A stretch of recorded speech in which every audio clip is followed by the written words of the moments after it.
Olá a todos, então falaremos nesse vídeo um pouco da grande deusa, a figura da grande deusa, Ishtar, Nix, não importa o nome.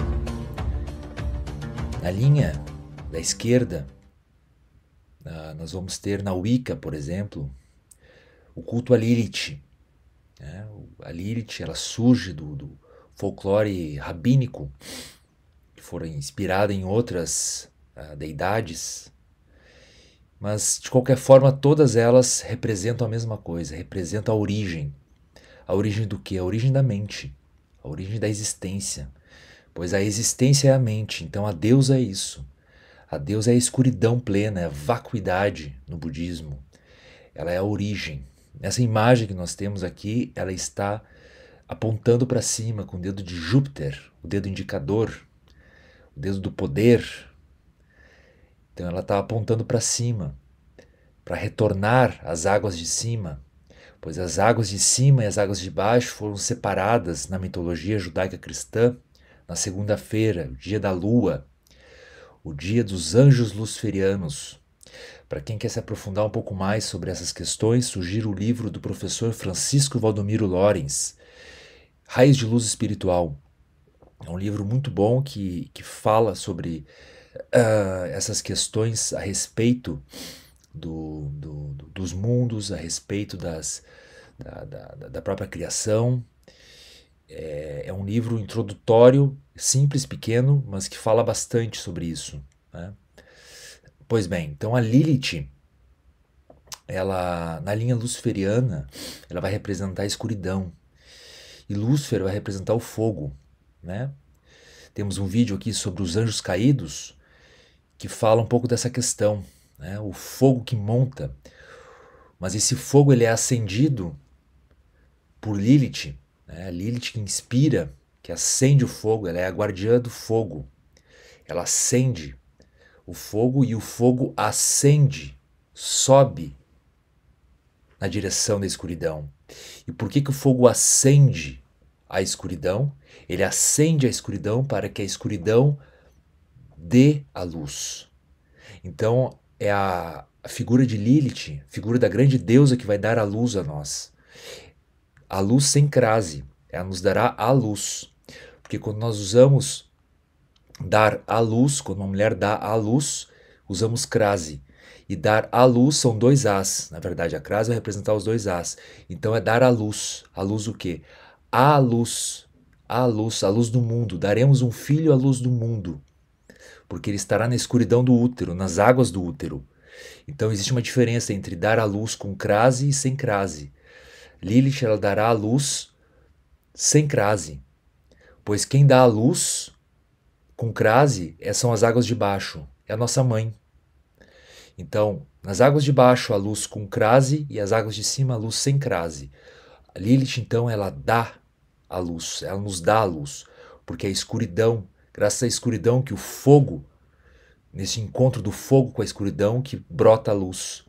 E a luz, nós sabemos, a luz ela foi usada, foi apenas ela usada na criação mitológica, né, da Bíblia, como elemento que vai se tornar a oposição, se tornará o bem. A luz se tornará o bem nesse mundo de alegorias que nós vivemos. E a escuridão se tornará o mal.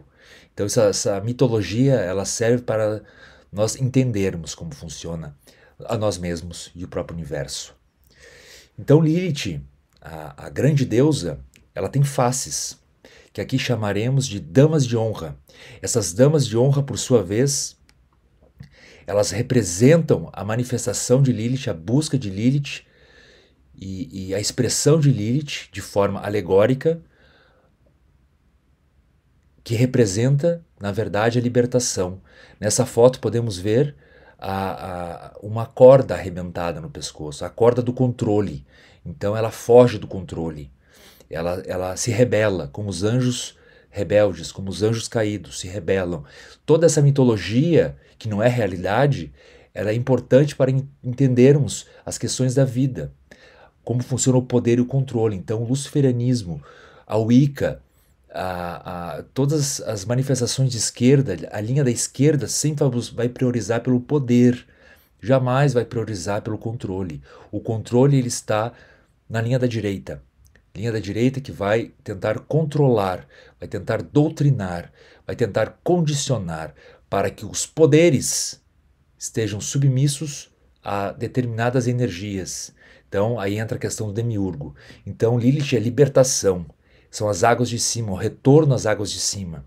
Sair do círculo de Sansara, sair dessa bolha de ilusão, né, que o budismo busca tanto, sair disso através disso.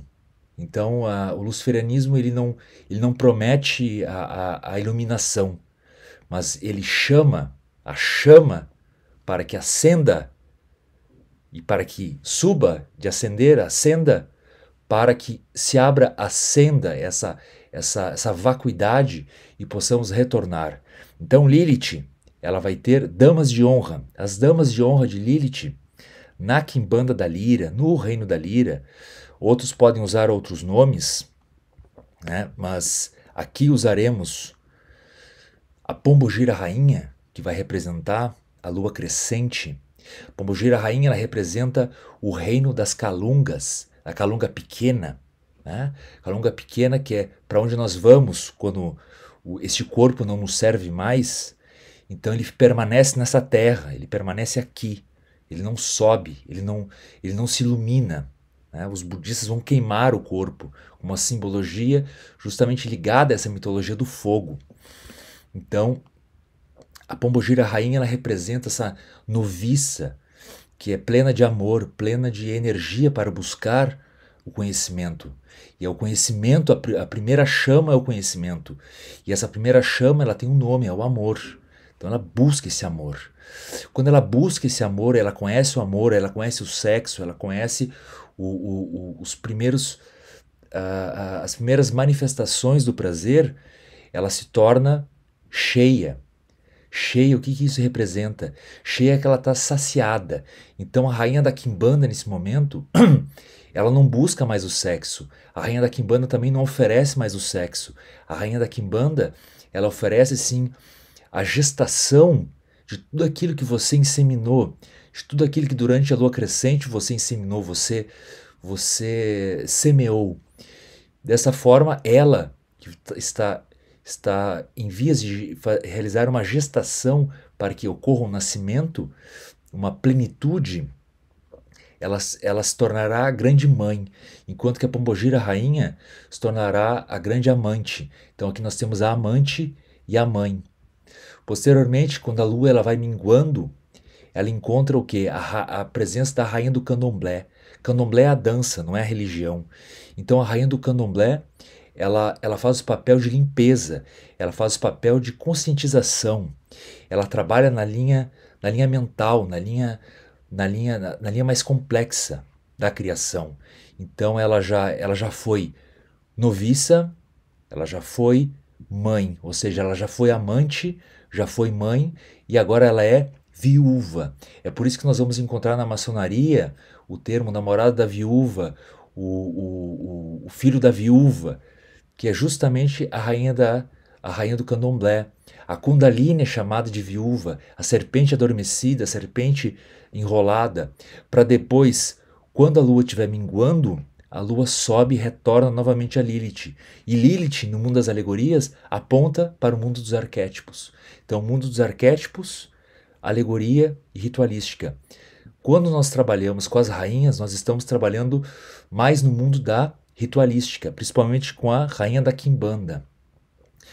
Já no mundo das alegorias, estamos trabalhando com a Pombogira Rainha e também com a rainha do candomblé, que nos leva a essa representação única do arquétipo dessas três damas de honra, a Lilith, que por sua vez aponta para o mundo dos arquétipos. Por que dama de honra? Porque toda rainha tem uma dama de honra, e a simbologia da dama de honra, na Idade Média, e durante o século XVIII, o século XIX, fora sempre de acompanhantes de uma nobreza. Ou seja, elas representavam, essas rainhas tinham representantes chamados de damas de honra, ou dama de cortesia, existem outros termos que representavam, na verdade, o temperamento da rainha. Então essas damas de honra, elas são como as rainhas quando nós vemos ela, quando nós trabalhamos com elas na baixa magia, elas estão representando o temperamento da rainha Lilith naquele momento. Então, em determinado trabalho, elas vão manifestar determinados aspectos que devemos interpretar, que serão fundamentais para podermos entender quem nós somos. Para quem assistiu o vídeo das 9 musas, as musas são mais ou menos isso, são como se fossem damas de honra de nós mesmos, quando nós realizamos algumas de suas obras, porque elas têm um propósito, elas inspiram nós enquanto nós estamos realizando determinada obra que elas representam, determinada ação que elas representam. Posteriormente, essas rainhas, elas também terão damas de honra, mas essas damas de honra, elas serão como se fossem as musas, só que elas representarão também sinais, temperamentos dessas rainhas, e existe essa nomenclatura que eu criei, essa agregação, né, simbólica para representar sinais. Então esses sinais nós podemos encontrar no mundo da ritualística, no plano físico. Aqui agora podemos encontrar as sofias, né, sinais mais sofisticados, sinais que vão do cabelo escuro, da aparência mais madura, da sabedoria, porque Sofia significa sabedoria, daí vem filosofia, né?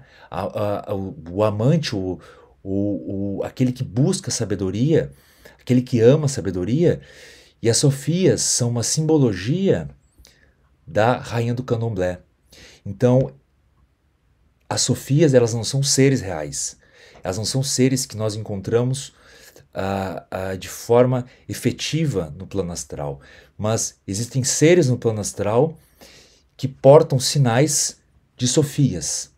Portanto, da mesma forma que aqui, no plano da ritualística, no plano físico, nós não vamos parar uma pessoa que está vestindo preto e vermelho, só porque ela está vestindo preto e vermelho e aquilo nos lembra Exu, nós não vamos parar aquela pessoa e vamos fazer uma amizade com ela.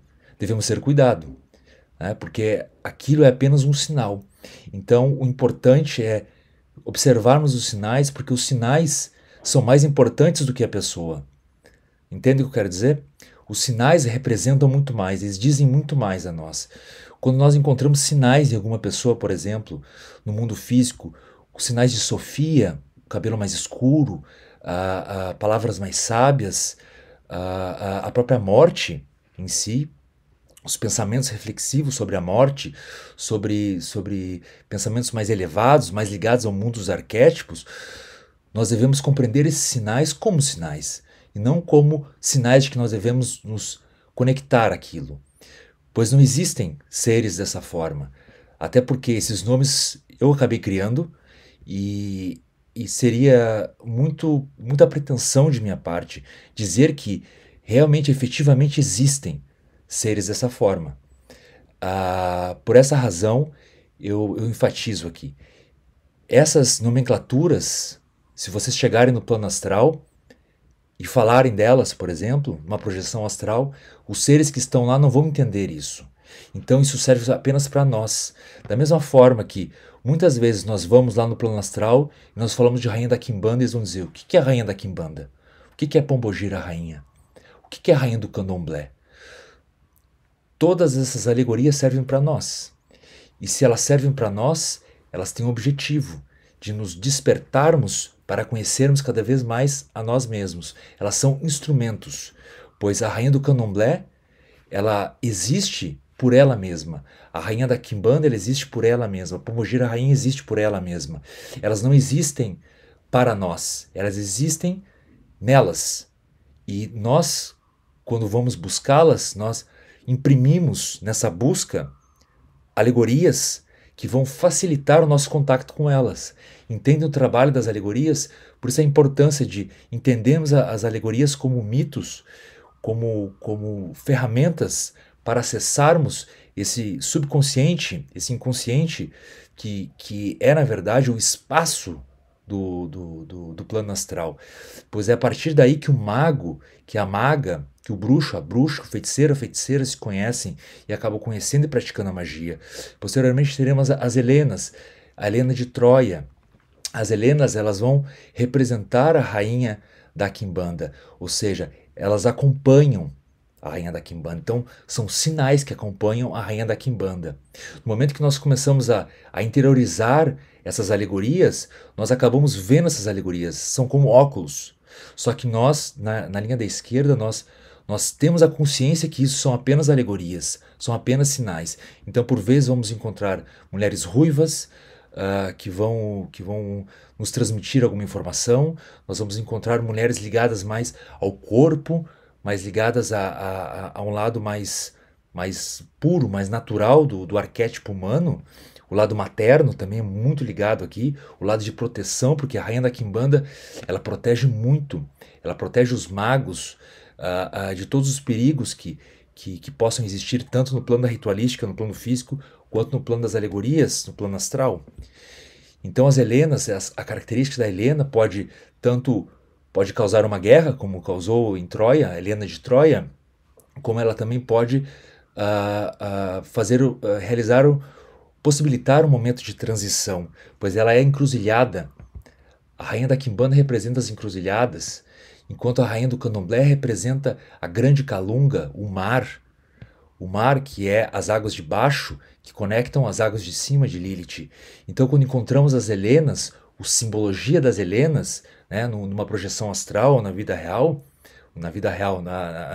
no mundo da ritualística, isso é um sinal que nós devemos guardar. Mas isso não significa que nós devemos, volto a dizer, flertar com essas pessoas que portam tais sinais. Porque é aí que entra a grande jogada. Se o mago ele começa a acreditar nas alegorias e nos mitos uma esperança de que aquilo se torne real, isso é religião, isso não é mais linha da esquerda, isso é linha da direita. A linha da direita que cria essa ilusão, essa bolha de fantasia dentro do mundo das alegorias, juntando com as alegorias, e acabam se perdendo da realidade, porque o foco não é as alegorias, o foco somos nós, é o nosso conhecimento. Então, isso tudo são ferramentas. Posteriormente, as Daphnes. As Daphnes, eu me inspirei numa amiga. Né? Essas nomenclaturas surgiram primeiramente numa amiga muito querida que me ajudou em muitas oportunidades, e ela foi a primeira inspiração que eu tive. E posteriormente veio as Helenas e veio as Sofias. Mas as Daphnes, elas representam, exatamente como essa minha amiga, ela representa uma jovialidade, ela representa um sinal de busca, um sinal de vitalidade. Então, quando vemos um sinal de vitalidade em alguém, quando vemos um sinal de vitalidade em nós estamos, da mesma forma que quando estamos em contato com as musas, nós estamos em contato com as Daphnes, nós estamos dafnianos. A Daphne, ela surge, né? O motivo desse nome é por causa de minha amiga, mas deu a calhar que a própria mitologia de Daphne vem do romance de Apolo. Então Apolo, após vencer uma grande batalha, ele chega no vilarejo e ele vê Eros. Eros era pequeno ainda, para quem não conhece Eros, é o Cupido, né? Aquele que acerta a flecha do amor, da paixão. E ele vê Eros era pequeno, ele estava tentando atirar com arco e flecha. Só que Apolo ri, começa a zombar de Eros. Eros, então, espera Apolo ficar de costas e acerta uma flecha dourada, de ponta dourada, justamente no coração, por trás no coração de Apolo, fazendo com que ele se apaixonasse pela primeira pessoa que ele visse. E por acaso, essa primeira pessoa é Daphne. Daphne, ela está no rio, tomando banho, se banhando, porque Daphne é filha também do deus do rio, e ele vê Daphne e se apaixona por ela. Posteriormente, Eros para impedir que Daphne também se apaixonasse por Apolo, porque Apolo era um deus magnífico, é o deus justamente das 9 musas que nós falamos aqui no canal. Ele atira uma flecha de chumbo, ponta de chumbo. A ponta de chumbo vai fazer o reverso, vai fazer com que a pessoa que receba essa flechada, ela tenha repulsa pela primeira pessoa que visse. Então aí que gera a bagunça. Eros gerou toda a bagunça. Então Apolo tenta tomar Daphne. Daphne tem uma repulsa tremenda por Apolo e pede ajuda ao seu pai, o deus dos rios, pedindo para que ele a transformasse na pior figura que pudesse existir. Então ele transforma ela num loureiro, numa árvore. Apolo, quando estava em vias de pegar e tocar nos cabelos de Daphne, Daphne se transforma num loureiro e ele só tem nas mãos os louros, as folhas de louro. Apaixonado ainda, Apolo diz: em honra a Daphne, em honra ao meu amor a Daphne, eu colocarei essas folhas de louro na cabeça, e todos aqueles vitoriosos, como eu já fui vitorioso, eu acabei de vencer, eu também usarei essas folhas. Então as folhas de louro, mitologicamente, o hábito de utilizar as folhas de louro na cabeça, mitologicamente surge daí, surge dessa vitória, o símbolo da vitória. Então Daphne, os sinais dafnianos, eles representam essa jovialidade, essa vitória. E Daphne, ela está ligada à Pombogira rainha, que é essa vitalidade. Percebam como as damas de honra de Lilith, que são as rainhas, na verdade, elas condizem com as damas de honra das próprias rainhas. E isso poderiam existir outras damas. Até mesmo as musas, elas são damas de honra. Elas são nossas damas de honra. Então, toda mulher, todo homem, ele tem sinais, ele tem expressões. Tem amigos, tem amigas. E devemos entender que todas essas pessoas ao redor nos transmitem sinais. Sinais do que nós somos, como nós estamos agindo. Então é importante nós observarmos como as pessoas interagem conosco, como nós estamos influenciando, que sinais estamos transmitindo para elas. Será que são bons sinais? Será que esses sinais estão sendo bem recebidos, sendo bem interpretados? Então, se nós notarmos de forma alegórica todos esses sinais, nós podemos cada vez mais nos conhecermos. Mas o ponto fundamental é Lilith, no luciferianismo. Lilith, que é a grande mãe, a grande deusa. Muito obrigado.